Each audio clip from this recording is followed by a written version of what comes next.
की दो सबसे बड़ी खबर। जी हां, सबसे पहले और सबसे बड़ी खबर जो लगातार आप जी न्यूज पर देख रहे हैं, अंडरवर्ल्ड दाऊद इब्राहिम। जी, अंडरवर्ल्ड डॉन दाऊद इब्राहिम पाकिस्तान के कराची में ये कबूलनामा पहली बार पाकिस्तान की तरफ से आया है। जी हां, सही सुन रहे हैं आप, पाकिस्तान ने ये कबूल कर लिया है कि दाऊद पाकिस्तान में है। पाकिस्तान ने उसके पासपोर्ट नंबर भी जारी कर दिए हैं। और साथ ही आपको ये भी बता दें, हमारी दूसरी बड़ी खबर सुशांत सिंह राजपूत केस से जुड़ी हुई, जिसमें सीबीआई की जांच जारी। लेकिन इस वक्त आप जो बड़ी खबर देख रहे हैं वो अंडरवर्ल्ड डॉन दाऊद इब्राहिम से जुड़ी हुई। इंडिया के मोस्ट वांटेड में से एक दाऊद इब्राहिम, पाकिस्तान का उसे लेकर कबूलनामा।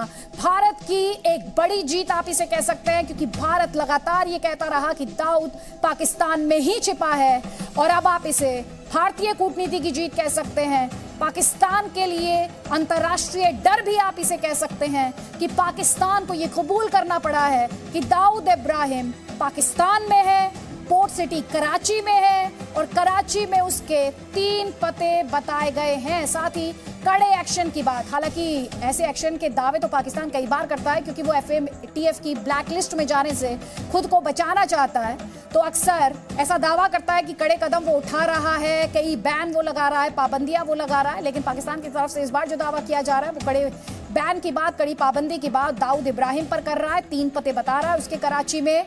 और साथ ही बार बार हम आपसे कह रहे हैं कि देखिए, 2 बड़ी खबरें। तो एक तरफ सुशांत सिंह राजपूत के घर सीबीआई की टीम घंटों से वहां पर जांच और पूछताछ का सिलसिला जारी है। आपको यह भी बता दें कि सीबीआई टीम के साथ फॉरेंसिक टीम भी मौजूद है। तो दूसरी तरफ पाकिस्तान का कबूलनामा, इस वक्त की सबसे बड़ी खबर, 88 आतंकवादियों पर कार्रवाई का दावा पाकिस्तान द्वारा किया गया है। और इन 88 आतंकियों में एक बड़ा नाम दाऊद इब्राहिम का, 3 पते उसके कराची के। हालांकि ये बहुत कॉमन नॉलेज रही कि कराची के क्लिफ्टन में दाऊद रहता है। ये दावा भारत द्वारा कई बार किया गया, कई बार कहा गया, इंटरनेशनल कम्युनिटी से भी कहा गया, लेकिन पाकिस्तान ने अब आकर इसे कबूला है।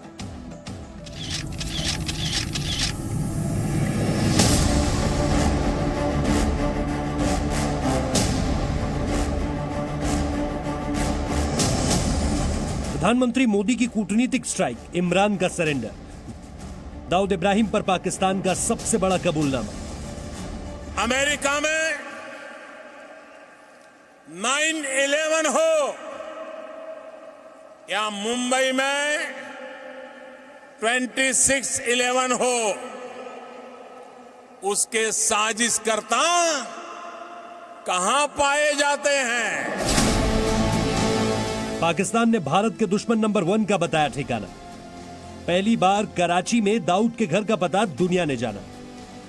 1993 मुंबई सीरियल ब्लास्ट के मास्टरमाइंड आतंकवादी दाऊद इब्राहिम के ठिकाने को लेकर जो बातें भारत पिछले 27 वर्ष से लगातार दुनिया को बता रहा था, आज वही सच पाकिस्तान ने पहली बार कबूल कर लिया।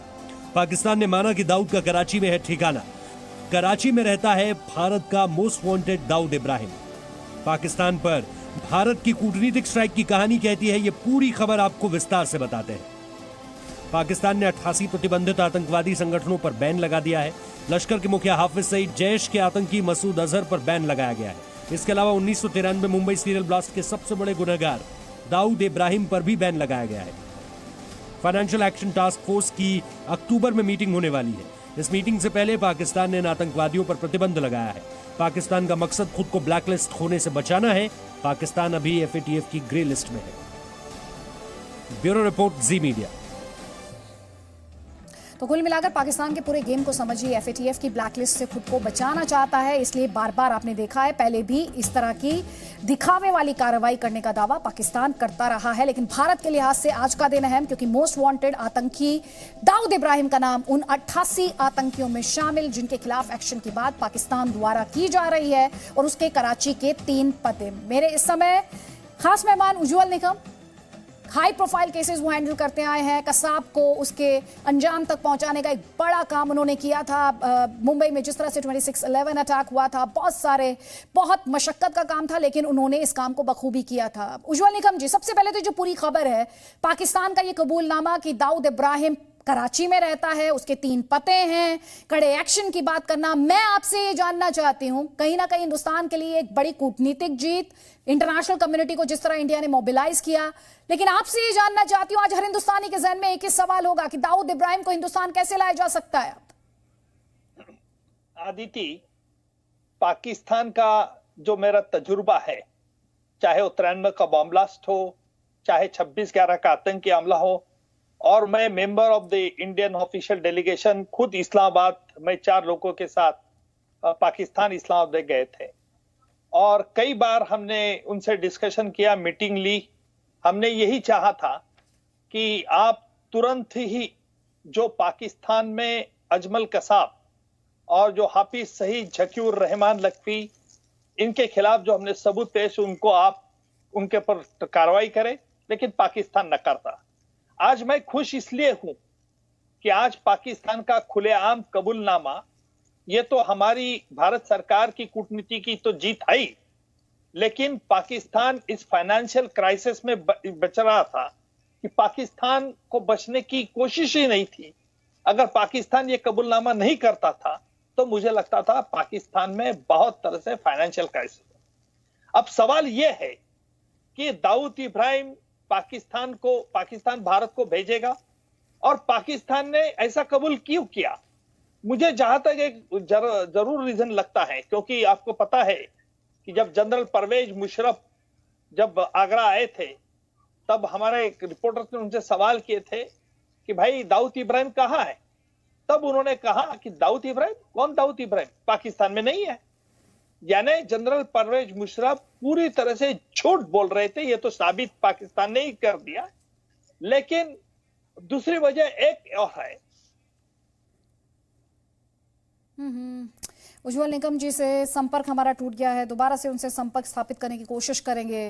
लेकिन इस वक्त की बड़ी खबर जी न्यूज पर आप देख रहे हैं, भारत की बड़ी कूटनीतिक स्ट्राइक आप इसे कह सकते हैं, जिसके सामने पाकिस्तान सरेंडर के लिए मजबूर हो गया है। मेरे 2 सहयोगी साथ में, जितेंद्र शर्मा हमारे साथ हैं और साथ ही मनीष शुक्ला। मनीष शुक्ला, आपके पास आना चाहूंगी आप हमारे दर्शकों को ये पूरी खबर तफसील से बताइए। पाकिस्तान का कबूलनामा, 3 उसके कराची के पते, बैन टेररिस्ट जो हैं उनकी लिस्ट में शामिल करने की बात, और दावा पाकिस्तान द्वारा, और क्या इंफॉर्मेशन आ रही है सामने? देखिए, ये बहुत बड़ी बात है, जैसा कि उज्जवल निकम भी कह रहे हैं कि पहली बार दाऊद को लेकर के पाकिस्तान ने ये माना है कि दाऊद पाकिस्तान के अंदर है। लेकिन 2015 में एक बड़ी मीटिंग हुई थी गृह मंत्रालय के अंदर, और एक डॉक्यूमेंट तैयार किए गए थे जिसमें तमाम सिक्योरिटी एजेंसीज के इनपुट थे, जिसमें यह जानकारी दी गई थी कि दाऊद के पास 15 पासपोर्ट है, जिसमें से 7 पासपोर्ट तो भारत से इशू किए गए, मुंबई से इशू किए गए। वो एक वक्त था 93 के टाइम में या उससे पहले कि फेक पासपोर्ट बनाना बड़ा आसान होता था। आप किसी भी स्टेट में जाकर के कोई भी डॉक्यूमेंट देकर के पासपोर्ट बना लीजिए, और दाऊद ने उसका फायदा उठाया। इस वक्त दाऊद के पास इसके अलावा 7 तो पासपोर्ट उसने इंडिया से बनाए। जब वो पाकिस्तान गया तो दाऊद की पूरी पहचान को बदल दिया गया, उसको पाकिस्तानी बना दिया गया पाकिस्तान ने। और यहां पर एक जरूर आपको बात करनी पड़ेगी, जब आप ये कहेंगे कि दाऊद पाकिस्तान के अंदर है, लेकिन दाऊद के कई पासपोर्ट हैं जो पाकिस्तानी पासपोर्ट हैं, जिसका इस्तेमाल वो बाहर जाने के लिए करता रहा है, और पाकिस्तान ने इनकार कर दिया था। तो यानी अभी भी पाकिस्तान कहीं ना कहीं एक बीच का रास्ता निकालेगा और ये कहेगा कि देखिए, हमने इंटरनेशनल कम्युनिटी के तहत जो भी सबूत दिया गया, जो भी इंटरपोल ने कहा, हमने जो है दाऊद को लेकर के इसके कराची के पते हमने ढूंढ निकाले हैं, उस पर कार्रवाई करेंगे। लेकिन उन्होंने इस्लामाबाद का पता उसमें जिक्र नहीं किया, जो डिफेंस इंक्लेव में उसका पता है, जहां पर पाकिस्तान के सारे जो बड़े लोग हैं, चाहे वो पॉलिटिशियंस हो, आर्मी के अफसर हो, वो उस जगह पे रहते हैं। तो यहाँ पे भी एक गेम प्लान है। लेकिन जाहिर तौर पर एक बड़ी बात है, बात है मनीष, और अपने दर्शकों को हम लगातार उसके जो पासपोर्ट नंबर्स हैं, कहां पर वो बनाए गए, वो सूची भी, वो लिस्ट भी लगातार हमारे दर्शक अपने स्क्रीन पर इस वक्त देख पा रहे हैं। हमारे साथ प्रवीण दीक्षित जी हैं, फॉर्मर डीजीपी हैं महाराष्ट्र के। मुंबई में वो आरोपी भी है, ब्लास्ट में आरोपी है, दंगों का आरोपी है। आप जब ये खबर इस वक्त देख रहे हैं, सुन रहे हैं सर, उसके हिंदुस्तान वापसी की गुंजाइश आपको कितनी दिख रही है? जाहिर तौर पर हिंदुस्तान की बड़ी जीत है, पाकिस्तान को ये कबूल करना पड़ा है कि दाऊद कराची में रहता है, उसके 3 पते उसे जारी करने पड़े हैं। लेकिन क्या इस बात की संभावनाएं अब भी बरकरार नहीं कि पाकिस्तान से वो भागकर कहीं और जा सकता है, ये जानते बूझते हुए कि उसके पास 15 पासपोर्ट हैं? बिल्कुल, आज ऐसा है कि पाकिस्तान ने कबूल तो किया है, लेकिन ये कबूल करने से काम पूरा नहीं होगा। पाकिस्तान को जो टेररिस्ट्स और जो खास करके दाऊद जैसे हैं, इनको भारत के पास हैंडओवर करना ही पड़ेगा। और जब तक ये हैंडओवर नहीं होते तब तक ये खाली उनके ऊपर बैन लगाया है वगैरह, ये तो खाली FATF से बचने का एक तरीका है। और ये मैं नहीं मानता हूँ कि ये पूरी एक्शन है। ये तो एक्शन की चालू अभी शुरुआत हुई है, लेकिन एक्शन तभी पूरी होगी जब दाऊद को वो हैंडओवर करेंगे। न केवल दाऊद को हैंडओवर करेंगे, लेकिन बाकी जो 40,000 टेररिस्ट्स आज पाकिस्तान की भूमि से भारत के खिलाफ एक्शन कर रहे हैं, उनके भी खिलाफ एक्शन इमीडिएटली होने की जरूरत है। क्योंकि जो भी अभी आज एक्शन जाहिर हुई है वो तो पहले से ही अनेक नोटिफिकेशन से हुई थी, वो खाली एक कंसोलिडेट करके उसको आज बता दिया गया है, वो पूरा नहीं है, ऐसा मैं मानता हूँ। उज्ज्वल निगम जी, अगर आप तक आवाज पहुंच पा रही हो सर। अच्छा, उज्ज्वल निगम जी से बात इस वक्त नहीं हो पा रही, उन तक आवाज नहीं पहुंच पा रही। RK यादव जी हमारे साथ हैं। एक बड़ा सवाल, हम बार बार FATF का जिक्र कर रहे हैं और ये हमने देखा है, पहले भी देखा है, FATF में लगातार पाकिस्तान पर ये खतरा मंडरा रहा है कि उसे ब्लैक लिस्ट किया जा सकता है। और पाकिस्तान लगातार ये साबित करने की कोशिश कर रहा है कि वो टेरर इंफ्रास्ट्रक्चर के खिलाफ, टेररिस्ट के खिलाफ लगातार एक्शन ले रहा है। क्या इसे ब्लैक लिस्ट से बचने की FATF से पैतरेबाजी के तौर पर भी लिया जा सकता है?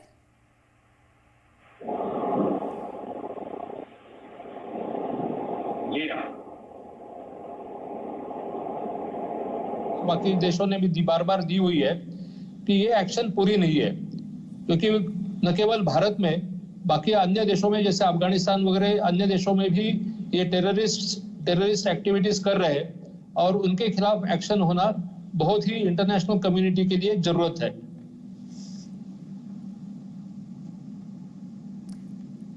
RK यादव जी, आप तक आवाज पहुंच रही है सर? हाँ जी, मेरा सवाल आप ही से था सर, और सवाल वही कि इंडिया की कूटनीतिक स्ट्राइक, एक बड़ी विक्ट्री, इंटरनेशनल प्रेशर, और तीसरा पाकिस्तान की अपनी आर्थिक मजबूरी। देखिए, आर्थिक मजबूरी तो है ही, लेकिन इमरान खान ने बहुत बड़ा रिस्क लिया है और इसको अगर ये हैंडओवर का तो खैर सवाल ही पैदा नहीं होता कि हमें हैंडओवर करेंगे इसको, लेकिन ये है कि कम से कम इन्होंने ये चीज कबूल की है कि ये वहां पे रह रहा था। अब रह रहा नहीं है इसके बारे में कोई जानकारी नहीं है, क्योंकि जो हमारे पास इसके बारे में खबर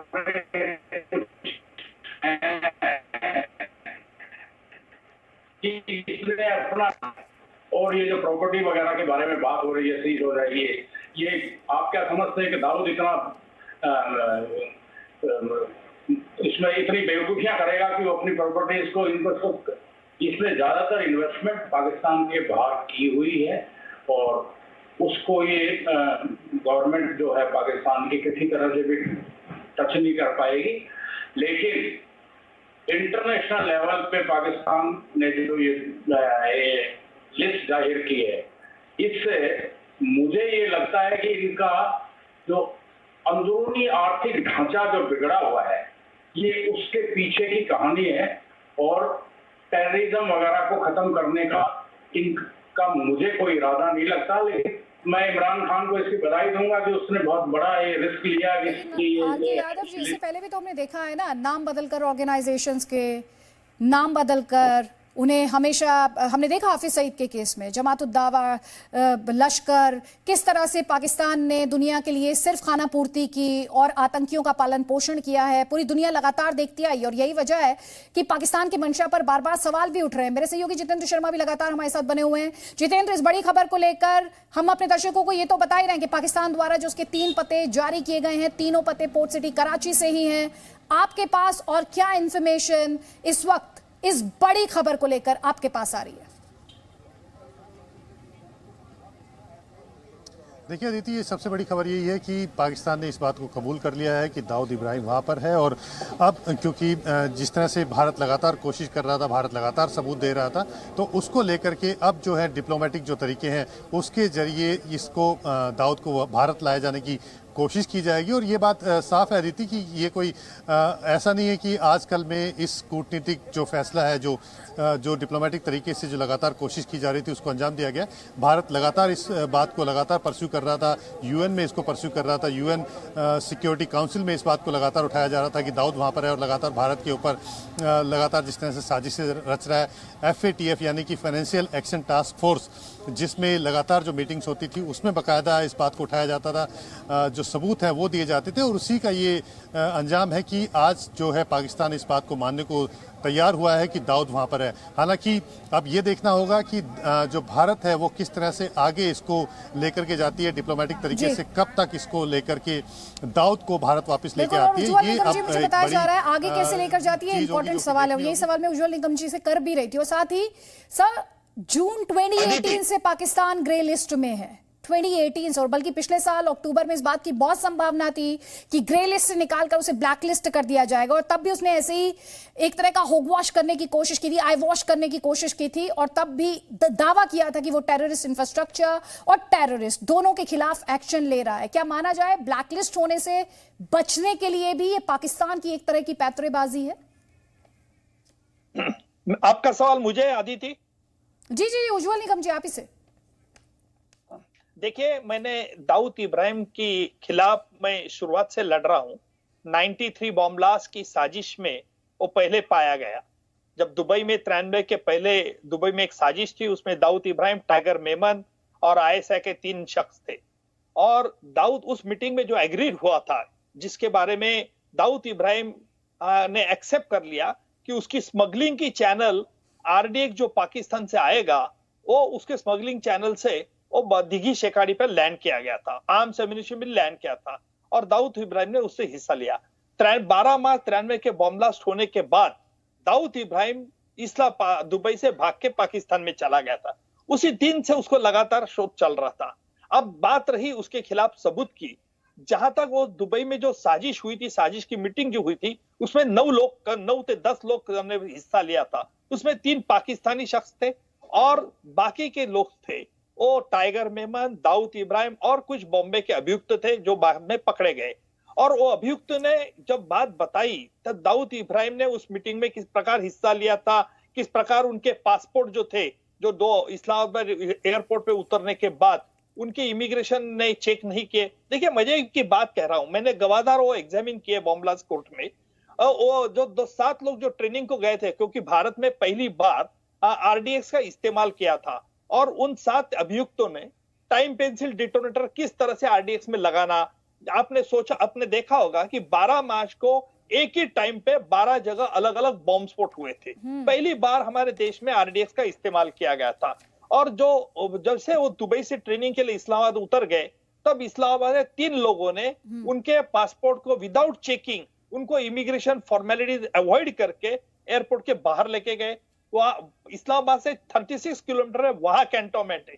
वहां कैंटोनमेंट छोड़ने के बाद एक जंगल है, वहां उनको आर्म्स एम्युनिशन की ट्रेनिंग दी गई थी। और ये ट्रेनिंग लोग टाइम पेंसिल डिटोनेटर फिर के वापस आ गए इस्लामाबाद में, फिर वापस उनके पासपोर्ट चेक नहीं किए 1 मिनट, और फिर दुबई में आ गए। जब हमने उसके 7 लोगों के पासपोर्ट देखे तो दुबई छोड़ने का एंडोर्समेंट है डिसएम्बार्केशन का, और 10-15 दिन के बाद वापस दुबई आने में एम्बार्केशन कार्ड का एंडोर्समेंट है।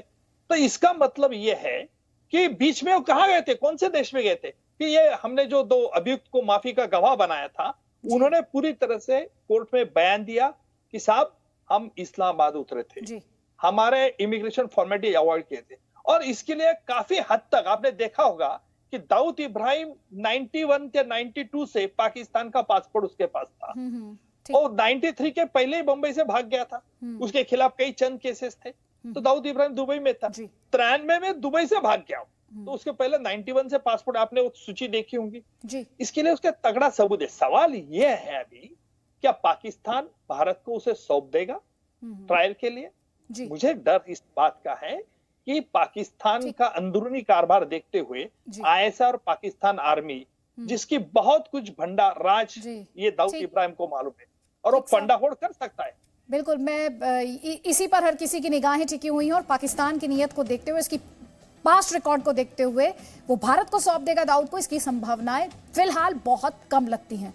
आर.के. यादव जी, आपका, मनीष और साथ ही प्रवीण जी, आपका फिलहाल बहुत बहुत शुक्रिया। उज्जवल निकम जी लगातार हमारे साथ बने हुए हैं। दूसरी बड़ी खबर का रुख कर रहे हैं। जैसे कि हमने अपने बुलेटिन की शुरुआत में ही आपको बताया, मुंबई के बांद्रा में सुशांत सिंह के फ्लैट से निकली सीबीआई और फॉरेंसिक टीम। सुशांत के फ्लैट पर 5 घंटे तक क्राइम सीन को रिक्रिएट किया गया है। मुंबई पुलिस के जो पुलिसकर्मी हैं उनसे भी पूछताछ करेगी सीबीआई। 14 जून को सुशांत के घर पर सबसे पहले जो पुलिसकर्मी वहां पर पहुंचे थे, पुलिस वाले वहां पर पहुंचे थे, सीबीआई उनसे पूछताछ करने की तैयारी कर रही है। मेरे सहयोगी जितेंद्र शर्मा वहीं पर मौजूद है। सीबीआई की टीम, फॉरेंसिक टीम निकल चुकी है। अभी तक अगर इस बड़ी खबर के लिहाज से बात की जाए तो क्या है लेटेस्ट इंफॉर्मेशन, जितेंद्र?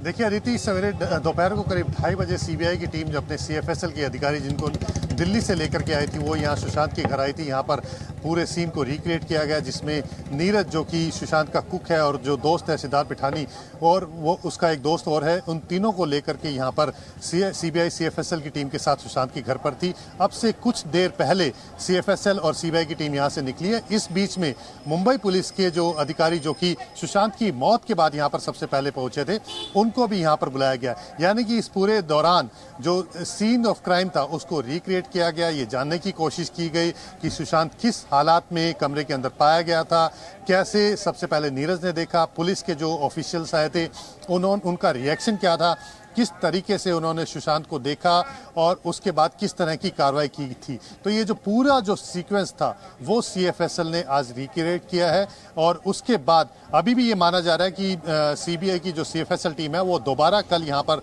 आ सकती है और जो दोबारा यहाँ पर आकर के जांच कर सकती है। लेकिन जो सबसे अहम है जो इस पूरी जांच के अंदर वो यही है कि सीबीआई ये जानना चाहती है कि आखिर सुशांत की मौत कैसे हुई, मौत के बाद सबसे पहले उसको देखने वाले ने कैसे रिस्पॉन्ड किया और उसके बाद आगे किस तरह की कार्रवाई की गई थी। उसी के बाद इस बात का अंदाजा लग पाएगा कि इस पूरी जांच के अंदर या इस पूरी घटना के अंदर किसी तरह का फाउल प्ले था या किसी तरह की कोई साजिश रची गई थी। क्योंकि इससे पहले मुंबई पुलिस ने जो जांच की थी उसको अब सीबीआई की टीम वहां पर पहुंची है, क्या कुछ सामने आ पाएगा?